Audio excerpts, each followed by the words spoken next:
Okay, so we will now begin with the recursive solution, right? Even this is important when it comes to any interview also, because they might be asking the recursive solution for this problem, which is the number of digits in a number. Okay, so they might be asking this also. So that's why we need to know that. Okay, so what is the recursive solution condition, the base condition first? Now, what is the base condition? We all know that there is a condition called when we are having, for example, when there is a function, right? There is a function we have to increment the count whenever we see any number which is greater than greater than 0, and by that time, before that, we are actually dividing the number by n by 10. Okay, so this base condition we are taking this, all we will be taking the recursive solution. So how we will start is int the count digits. Okay, taking the number. Now there is a return statement. Okay, we will increment, so we will increment plus 1, so we will give the same digit, same function name. Okay, now what we'll do, this n, okay, we will divide it by 10. Okay, so at the time we are getting some number. Okay, some number here. For example, if the number equals to 0, at that time only it will return 0. Now we'll explain how this is working. For example, if I'm taking 347, so 347 is not 0, so it will come here. And we'll have 1 plus. Now what it will do is, here it will divide n by 10. Now n by 10 is 347 by 10. Okay, so now it will go here in the next thing. So n 347 divided by 10 is how much? 34, right? So here it will return to the same function again with 34. Now we know that 34 is not 0. Okay, so it's not 0, so it will go to the next condition. Now in the next condition, it will again do 1 plus. Now count digits. Okay, so it will, now we have number 34, and it will do divide by 10. Now what will we do when we are doing divide by 10? Afterwards it will go again here. Okay, 34 divided by 10 is 3. Now we already know that n is equals, it is not equal to 0, so it will go to back to return. Now 1 plus count digits 3. Okay, now 3 it will come. 1 plus count digits 3.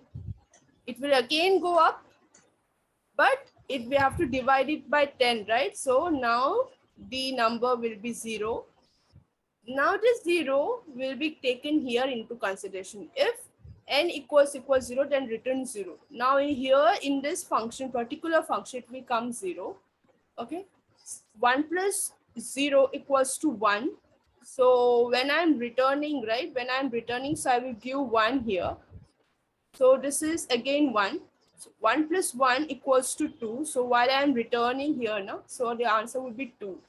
Okay, so 1 plus 2 again, it will be 3. So it is very recursive, right?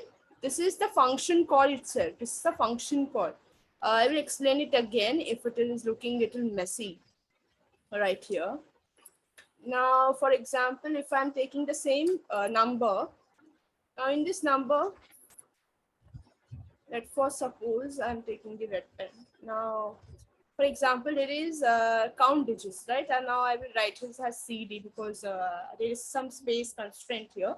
So what will happen if I'm taking the number 347?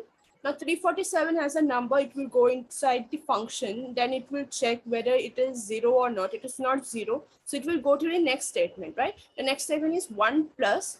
Okay, 1 plus. Okay, we are getting 1 plus. Now count digits. 347 divided by 10. Now this particular thing is a function itself, then it will go jump again to the function.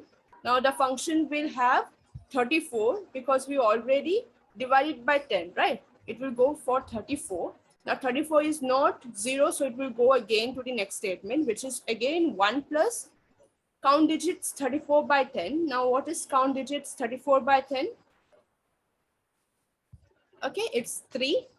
So again, it's a function here. Again, it's a function.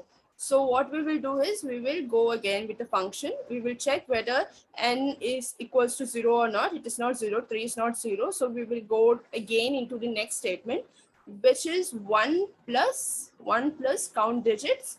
Now n divided by 10, 3 divided by 10, right? CD 3 divided by 10.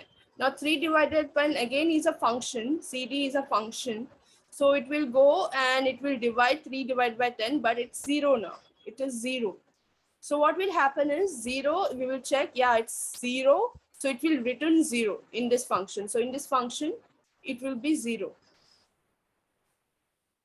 Okay, in this function, it will be 0. 0. Okay, so what is 1 plus 0? 1. So while returning this function here, this is the function which had called this, right? So here it will actually put 1. Okay, this all thing is cancelled. 1 plus 0 equals to 1. Now this 1 is there outside, so even this will be, we will get incremented. So 1 plus 1 equals to 2. This will get cancelled. Okay, so in this function had been called this function, right? So this is returning 2. So afterwards, at the last, we are getting, there is another 1 outside. So we will even add that and we will get 3. Okay, so finally we get the answer of count digits. So this is the recursion solution, right? Which is better? See, there is time complexity and space complexity thing, right? This thing will be covering in the next video. So here in recursion, there is a very much auxiliary space issue, because we are having storing a lot of things right here, a lot of things. So this thing also we need to take care. Okay, so in the next video, I am actually explaining what is the code for this, then we will see how it is working, right? Thank you.